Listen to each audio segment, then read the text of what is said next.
Some towns feed the hungry. Hollow Mercy feeds the trap. Elias and the young drifter rode in at dawn, and the first thing they saw wasn't a saloon or a sheriff. It was a line of starving men holding tin bowls, and a smiling relief steward handing out bread like a blessing. Tom reached for a loaf. Elias caught his wrist. "Don't," the gravedigger whispered. "That bread isn't charity. It's a count." Tom blinked. "Account for what?" Before Elias could answer, a wagon rolled past the line.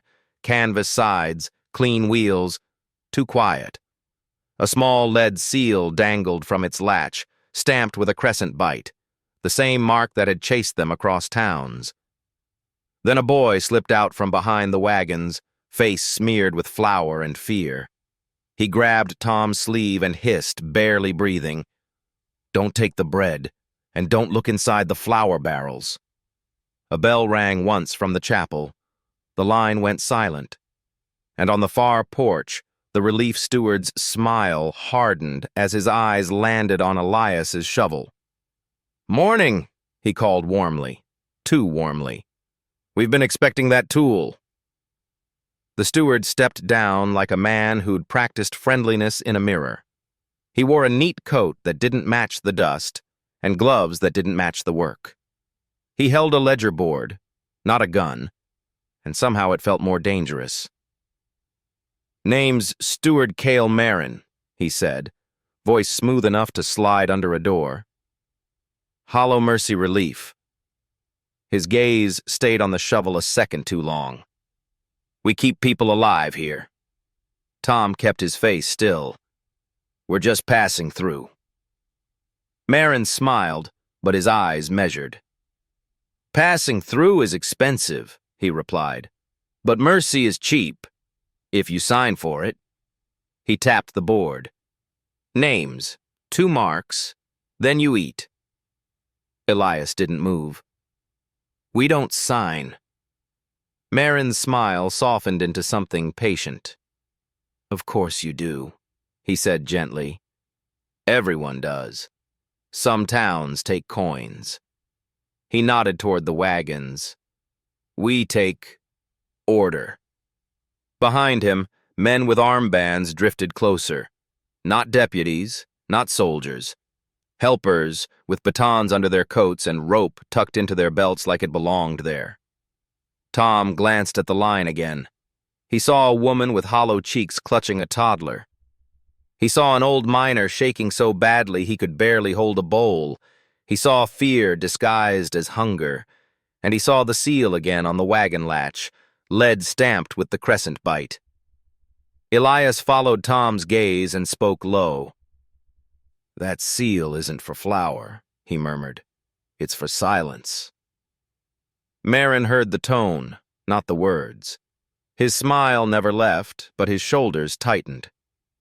"We have a rule," he said brightly, as if speaking to children. "No questions at the line. It upsets the hungry."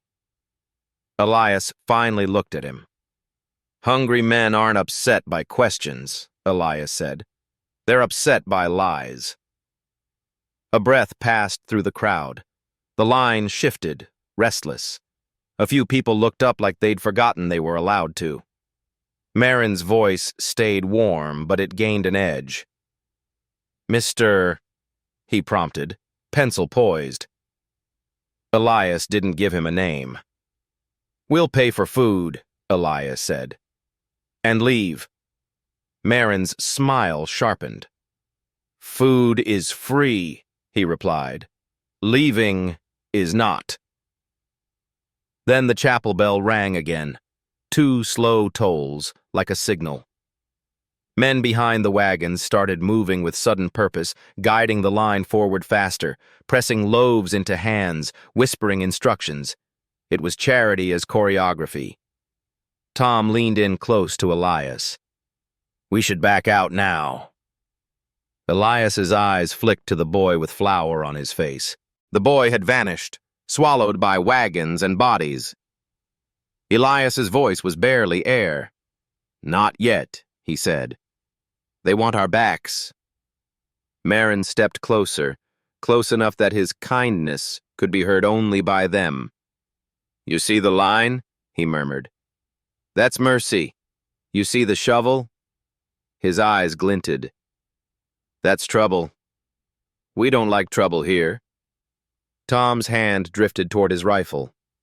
Marin didn't look at the rifle. He looked at Tom's face. Young men like you, he said softly, have a habit of disappearing when they refuse to cooperate. Elias's voice went colder. And old men.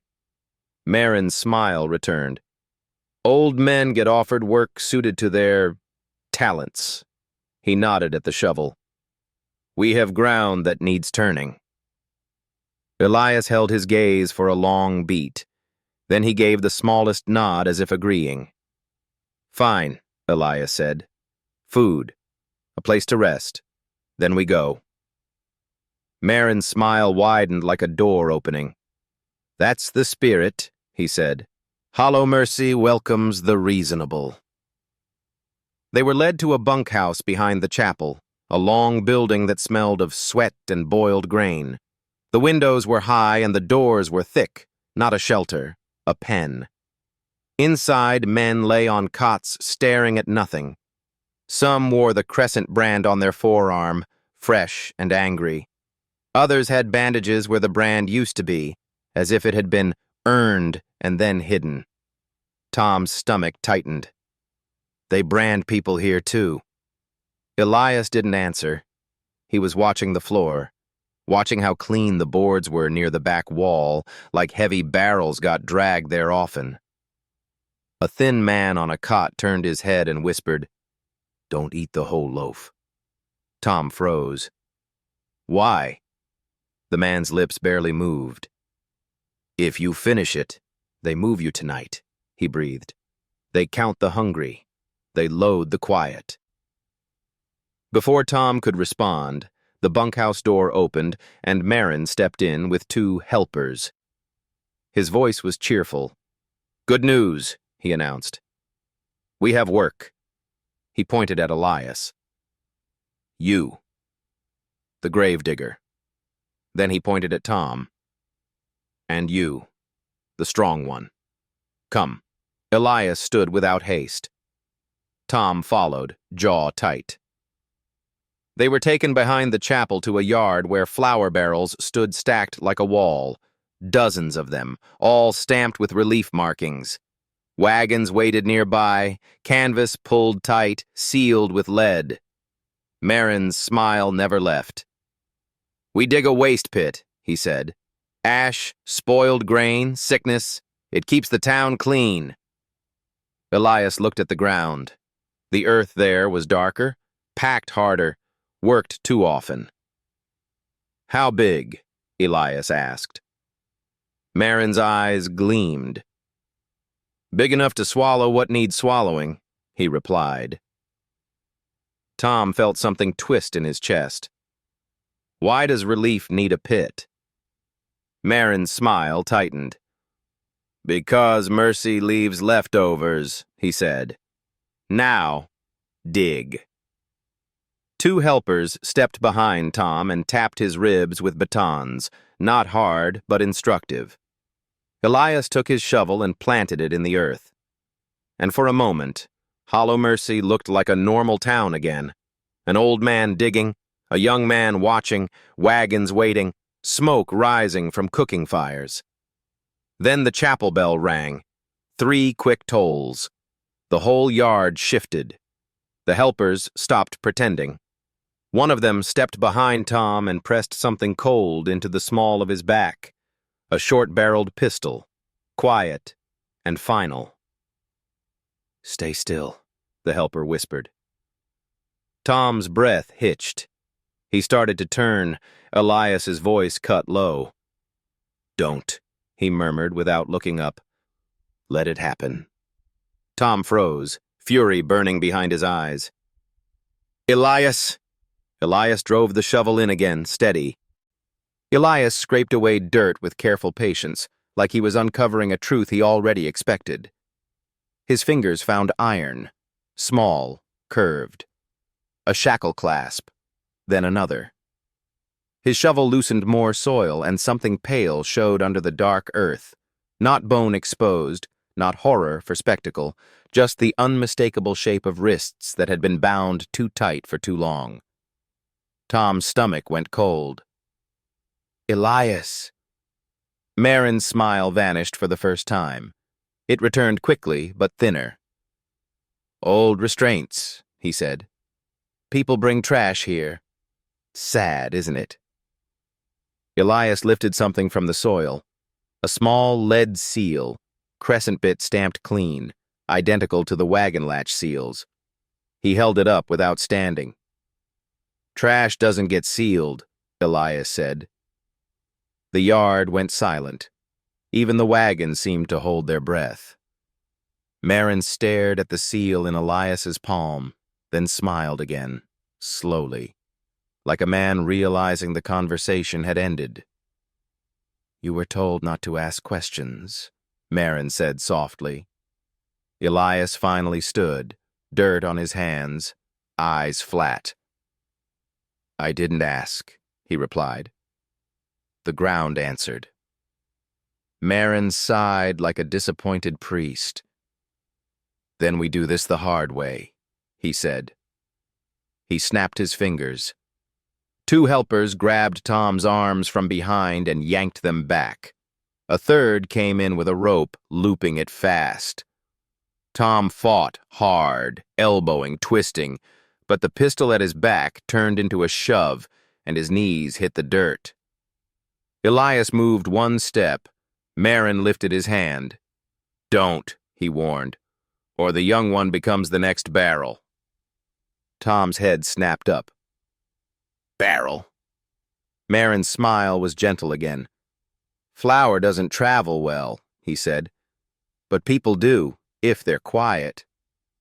He nodded toward the wagons. A helper popped the lid of a flour barrel. Tom expected grain. Instead, a muffled gasp came from inside, human, trapped. Tom's blood went ice. You're shipping people. Marin tilted his head. We're saving them, he said. Taking them where they'll be useful. Elias's voice went low and deadly. Where? Marin's eyes flicked to the chapel as if it could bless him.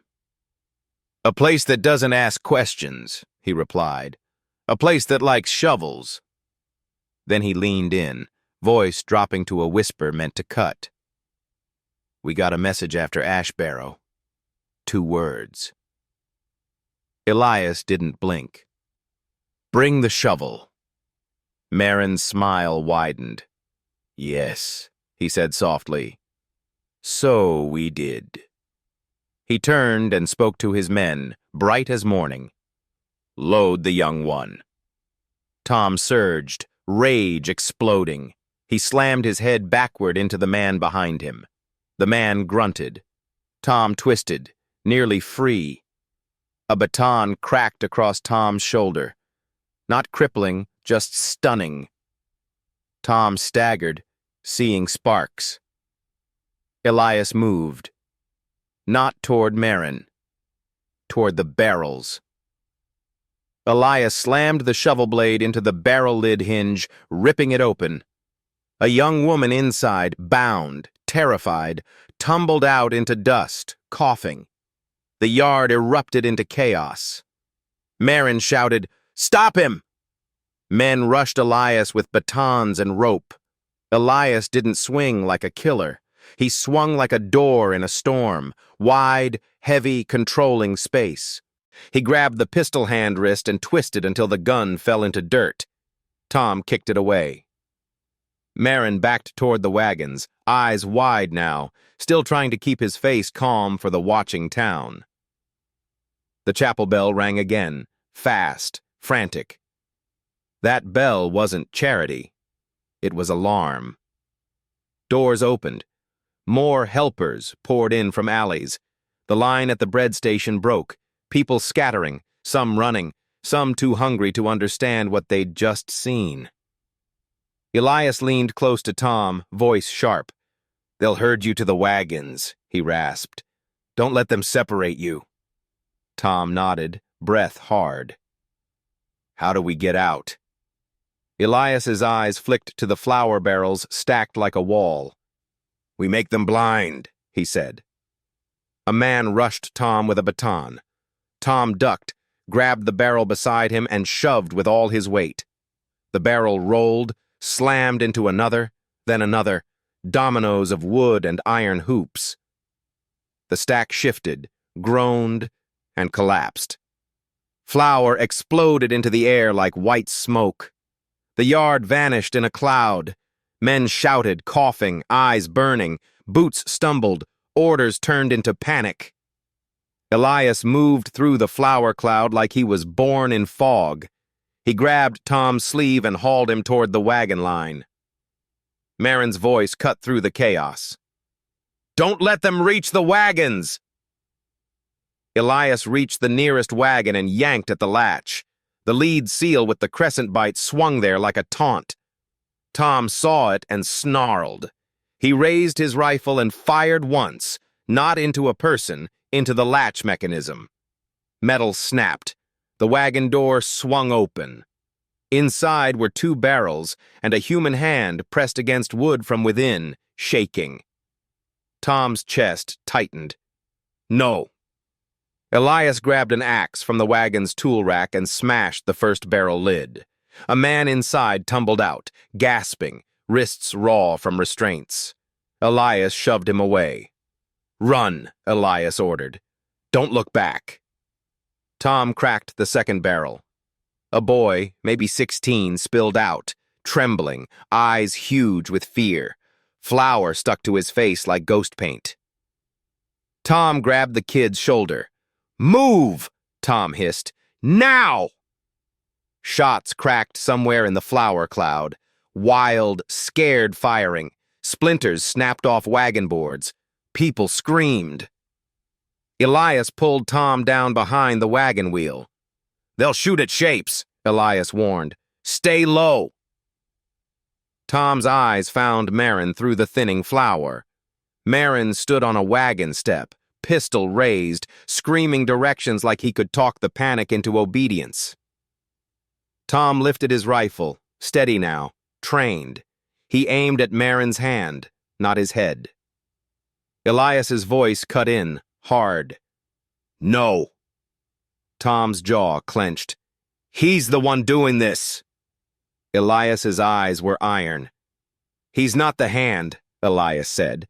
"He's the glove. We need what's under the glove." Marin saw them and shouted, "Take the shovel! Take the young one!" 2 men rushed from the side with rope loops. Elias stepped out, shovel raised, not to kill, to block. A loop snapped toward his neck.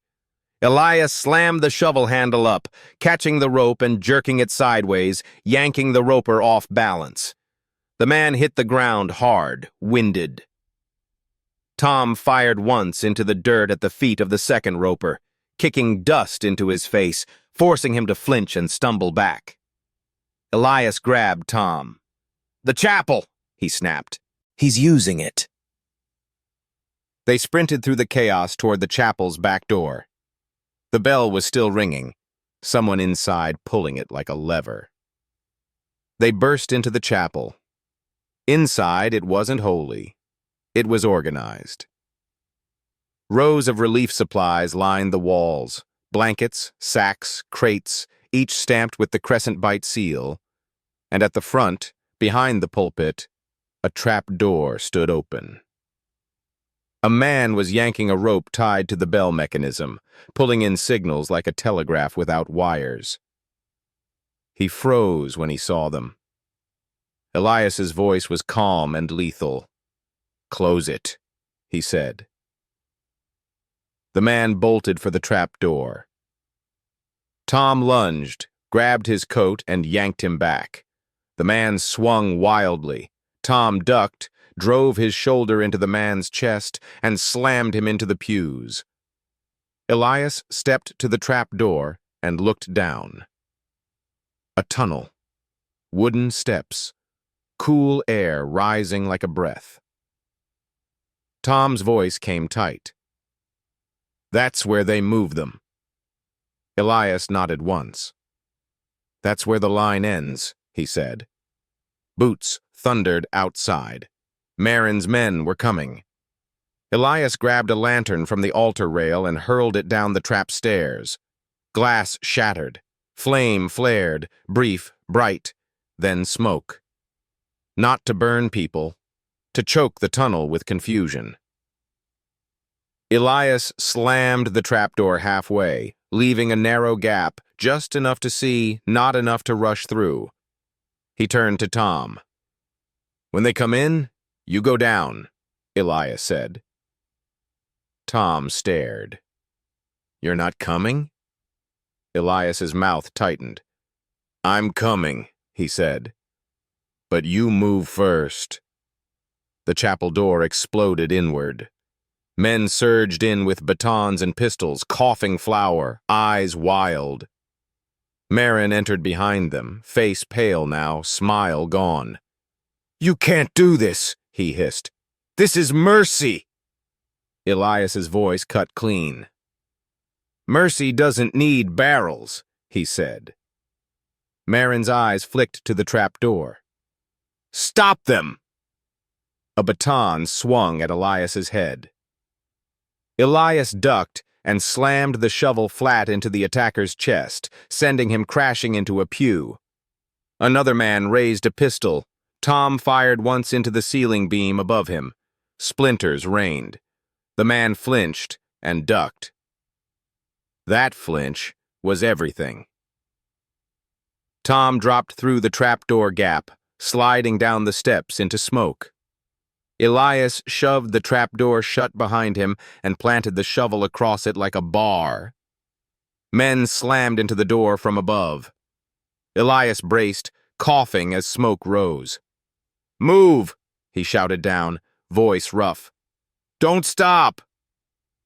Tom ran through the tunnel, lantern smoke guiding him. The tunnel opened into a storage chamber under the chapel where more barrels waited, lined up like coffins. He heard breathing from inside them. He heard muffled sobs. Tom's chest tightened. "No." He grabbed the nearest barrel lid and ripped. A woman inside gasped, eyes huge. Tom shoved her out. "Run up the steps," he hissed. "Keep going until you see daylight. Don't stop." He ripped another lid, another person, another. Above, the trapdoor boomed as men hammered it. Then he heard Elias cough, hard, followed by a grunt. Tom froze. "Elias!" he shouted. No answer, just another heavy slam. Tom's stomach dropped. He ran back toward the steps and saw it through the crack. Marin's men had pried the trapdoor enough to wedge a pistol barrel down into the gap. They were going to shoot into the stairwell blind.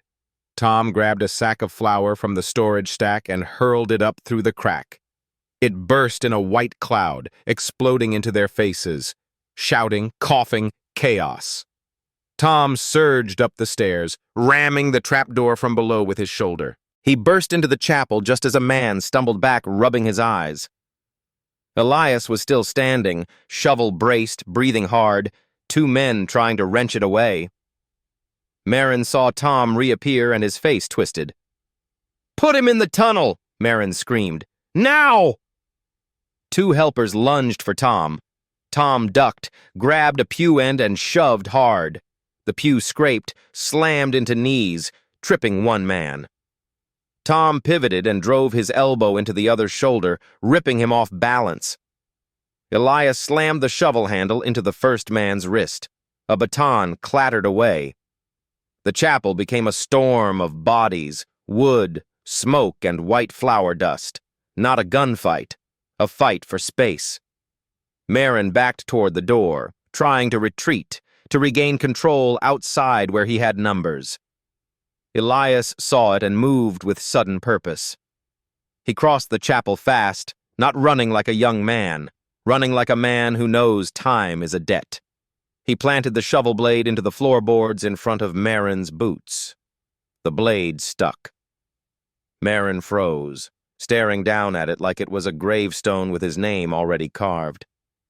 Elias leaned in close, voice low enough to be private. "Where are you taking them?" he asked. Marin swallowed, eyes flicking. "You don't understand," he whispered. "I don't decide. I deliver." Elias's gaze hardened. "To where?" Marin's mouth trembled, fear finally breaking through. "The Sunken Chapel," he whispered. "That's where the seals go. That's where the barrels get counted." Tom heard the words and felt the world tilt. "Sunken Chapel?" he repeated. Marin's eyes darted to Tom, then to the shovel, then to Elias's face. "They said you'd come," he whispered. "They said you'd dig." He swallowed hard. "They said, bring the shovel."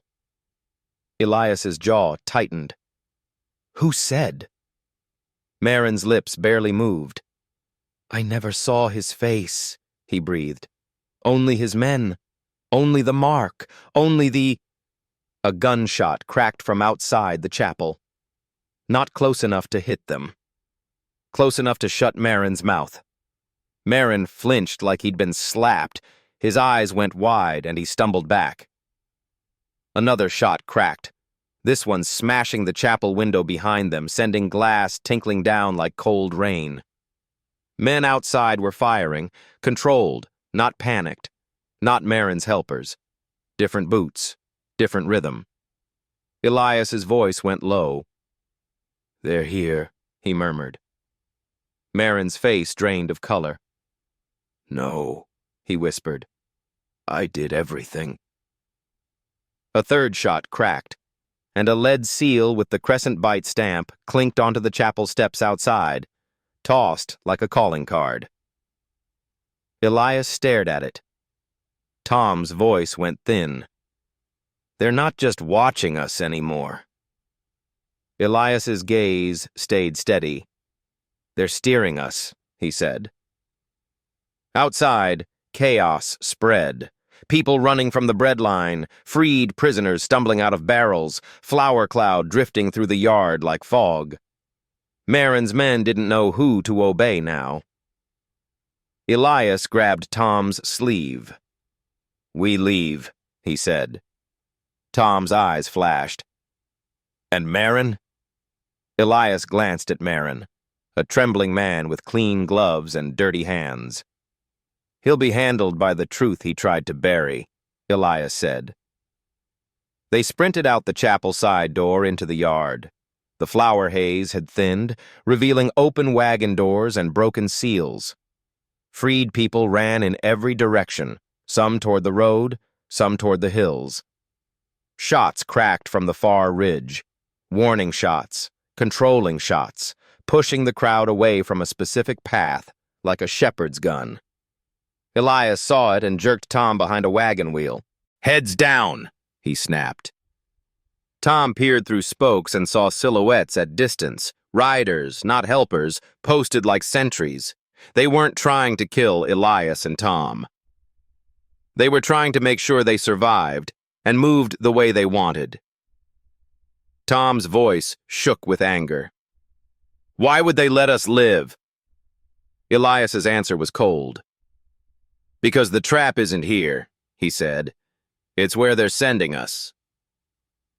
They slipped through the back of the yard, hugging fences, moving low. A freed boy, flour smeared, ran beside them for a few steps, then vanished into brush. They didn't stop until Hollow Mercy was behind them, and the chapel bell was only a memory.